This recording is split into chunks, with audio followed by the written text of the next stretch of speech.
चलिए दोस्तों, जानते हैं देश दुनिया की सिलेक्टेड काम की बहुत ही महत्वपूर्ण सिलेक्टेड खबरों को सिर्फ और सिर्फ 10 मिनट में 50 बड़ी खबरों को। लेकिन वीडियो को आगे बढ़ने से पहले अगर आप लोगों ने हमारे चैनल को अब तक सब्सक्राइब नहीं किया तो सब्सक्राइब करके नीचे का बेल आइकन को जो प्रेस कीजिए।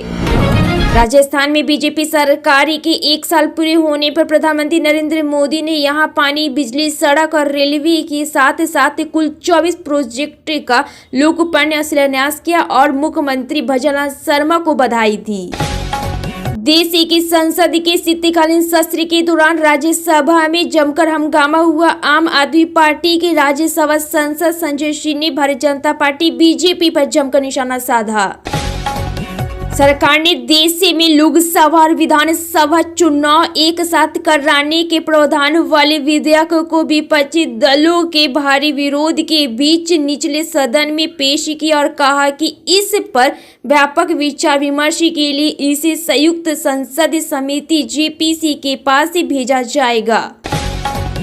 प्रधानमंत्री नरेंद्र मोदी कांग्रेस पर निशाना साधते हुए कहा कि किसानों के नाम पर बड़ी बड़ी बातें करने वाले ना तो खुद किसानों के लिए कुछ करते हैं, ना ही दूसरों को कुछ करने देते हैं।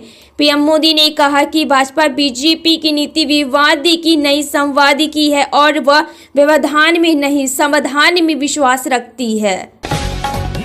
शिवसेना यूबीटी के नेता उद्धव ठाकरे ने पार्टी के प्रमुख सदस्यों के साथ महाराष्ट्र के मुख्यमंत्री देवेंद्र फडणवीस के साथ नागपुर में मुलाकात की। वह मुलाकात शीतकालीन सत्र के दूसरे दिन हुई, जिसके बाद राजनीतिक हलकों में इस मुलाकात के मायने को लेकर चर्चा शुरू हो गई।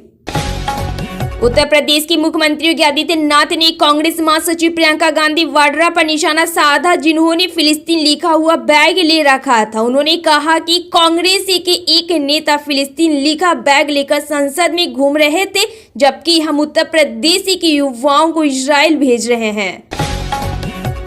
जनसुराज के सूत्रधार प्रशांत किशोर ने एक बार फिर बिहार की जातिवादी राजनीति पर करारा प्रहार किया। उन्होंने कहा कि यह धारणा पूरी तरह गलत है कि जातिवादी केवल बिहार तक ही सीमित है। मध्य प्रदेश के शहर इंदौर, जो सफाई के लिए पूरे देश में विख्यात है, अब भिखारी मुक्त शहर की पहल करने जा रहा है। प्रशासन ने इसके लिए सख्त कदम उठाने का फैसला लिया है, जिसके तहत भीख देने वाले के खिलाफ एफआईआर दर्ज होगी।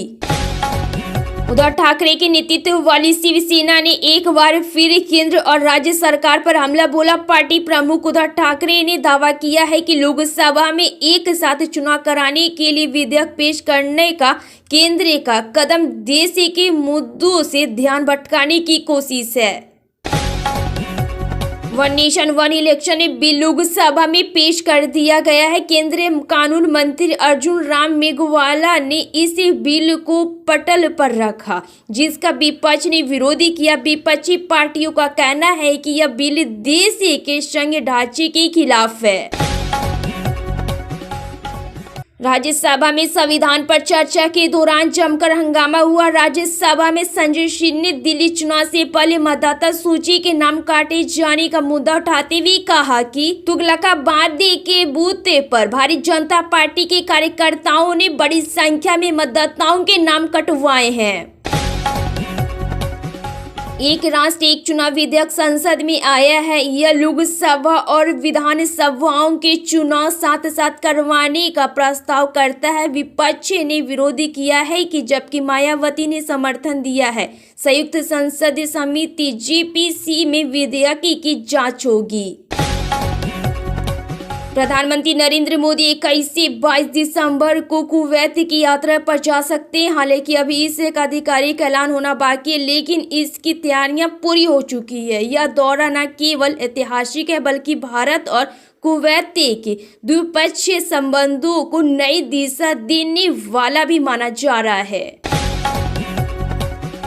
आम आदमी पार्टी आपके वरिष्ठ नेता संजय सिंह ने राज्यसभा में केंद्र सरकार पर गंभीर आरोप लगाए। उन्होंने कहा कि विपक्षी दलों की चुनी हुई सरकारों को गिराने और अस्थिर करने की कोशिश की जा रही है। बिहार के मुख्यमंत्री नीतीश कुमार 30 दिसंबर को प्रगति यात्रा पर निकलने वाले हैं। इसके पहले कैबिनेट से जब इस यात्रा में होने वाले खर्चे का जिक्र किया गया था तो उसमें इनका नाम महिला संवाद यात्रा लिखा गया था। अब यात्रा का नाम बदले जाने पर नेता प्रतिपक्ष तेजस्वी यादव की पहली प्रतिक्रिया आई है। तेजस्वी यादव ने एक्स पर पोस्ट करते हुए मुख्यमंत्री से 10 सवाल पूछ दिए। लोकसभा में नेता प्रतिपक्ष राहुल गांधी ने उत्तर प्रदेश के हाथरस में बलात्कार की शिकार दलित युवती के परिवार से अपनी हालिया मुलाकात का हवाला देते हुए आरोप लगाया है कि जातिवाद और सत्ता के इस चक्रव्यूह में दलितों के लिए न्याय की उम्मीद रखना तक नामुमकिन है। मोदी सरकार ने लोकसभा में one nation one election bill पेश किया। केंद्रीय कानून मंत्री अर्जुन राम मेघवाल ने दोनों विधेयक पेश किए। विपक्ष की ओर से कांग्रेस के नेतृत्व में भारी विरोध हुआ। उत्तर प्रदेश के मुख्यमंत्री योगी आदित्यनाथ ने राज्य की विधानसभा के शीतकालीन सत्र के पहले और दूसरे लगातार विपक्ष पर जुबानी हमला बोला और इस दौरान वह बीते महीने 24 नवंबर को संपन्न हुए उपचुनावों का जिक्र करना नहीं भूले। राज्यसभा में संविधान पर की चर्चा के दौरान आम आदमी पार्टी के नेता संजय ने बीजेपी सरकार पर जमकर हमला साधा। उन्होंने वोटर लिस्ट से नाम काटने के मुद्दे पर सरकार पर निशाना साधा और साथ ही उनके जेल जाने को लेकर हुई टिप्पणी पर कहा कि जिस दिन सत्ता बदलेगा कोई बाहर नहीं रहेगा। सिर्फ 3 घंटे के लिए ईडी सीबीआई दे दो, सबको जेल भेज दूंगा।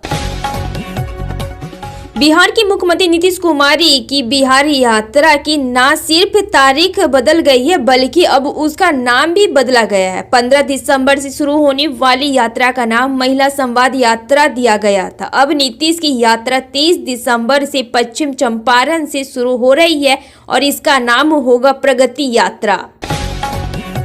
देश भर में कड़ाके की सर्दी का असर तेज हो गया है और इसके साथ ही स्कूलों में सर्दियों की छुट्टियों का सिलसिला भी शुरू हो चुका है। देश के विभिन्न राज्यों में अपने अपने स्कूलों में शीतकालीन अवकाश का शेड्यूल जारी कर दिया है। भारतीय जनता पार्टी भाजपा उन सांसदों को नोटिस भेजेंगे जो महत्वाकांक्षी वन नेशन वन इलेक्शन विधेयक को पेश किए जाने के दौरान लोकसभा में मौजूद नहीं थे। मतदान के दौरान भाजपा के 20 से अधिक सांसद अनुपस्थित थे। उत्तर प्रदेश में आगामी महाकुंभ मेले की तैयारी अब एक नए मोड़ पर पहुंच गई है। इस ऐतिहासिक आयोजित के लिए मेला क्षेत्र को एक नया जिला बना दिया गया है जिसका नाम महाकुंभ मेला रखा गया है।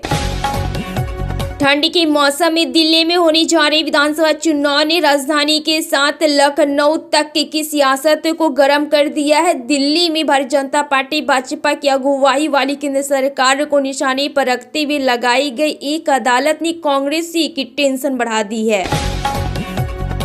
बिहार विधानसभा में प्रतिपक्ष के नेता एवं पूर्व उप मुख्यमंत्री तेजस्वी यादव ने वन नेशन वन इलेक्शन पर अपनी प्रतिक्रिया देते हुए कहा कि भारतीय जनता पार्टी बीजेपी के लोग राष्ट्रीय स्वयं सेवक संघ RSS का कानून देश में लागू करना चाहते हैं। मुख्यमंत्री योगी आदित्यनाथ ने डबल इंजन सरकार में यूपी की बदली पहचान से सदन को अवगत कराया। उन्होंने बताया कि हमारी सरकार ने उत्तर प्रदेश पुलिस बल में 1,56,000 पुलिसकर्मियों की भर्ती अब तक पूरी हो चुकी है। संसद के शीतकालीन सत्र के समाप्त होने में अब कुछ ही दिन शेष रह गए हैं। शीतकालीन सत्र का ज्यादातर वक्त हंगामे की भेंट चढ़ गया है। हालांकि इसी बीच लोकसभा और राज्यसभा में संविधान के 75 वर्ष पूरे होने पर चर्चा का आयोजन किया गया। एक देश एक चुनाव बिल पर जारी गर्मागर्म बहस के बीच महाराष्ट्र के पूर्व मुख्यमंत्री शिवसेना यूबीटी के चीफ उद्धव ठाकरे ने एक नया राग छोड़ते हुए भारतीय के चुनाव आयुक्त के चुनाव की मांग कर दी है। उत्तर प्रदेश में विधानसभा के शीतकालीन सत्र के दौरान योगी सरकार के मुख्यमंत्री आशीष पटेल पर समाजवादी पार्टी की विधानसभा पल्लवी पटेल ने गंभीर आरोप लगाए हैं। पल्लवी पटेल का दावा है कि आशीष पटेल के पास जिस विभाग का जिम्मा है उसी में आरक्षण को लेकर बड़ा घोटाला हुआ है। उत्तर प्रदेश में मुख्यमंत्री योगी आदित्यनाथ की सरकार ने वित्तीय वर्ष 2024-2025 के लिए दूसरी अनुपूरक बजट पेश किया है। इस वर्ष सरकार ने 17,865 करोड़ रुपए का अनुरूपक बजट का प्रस्ताव किया है। केंद्रीय गृह मंत्री अमित शाह ने भारत के संविधान की 75 वर्षीय की गौरवशाली यात्रा पर चर्चा पर राज्यसभा को संबोधित किया। अमित शाह ने अपना संबोधन शुरू करते हुए इस मुद्दे पर बोलने का अवसर दिए जाने के लिए आभार जताया।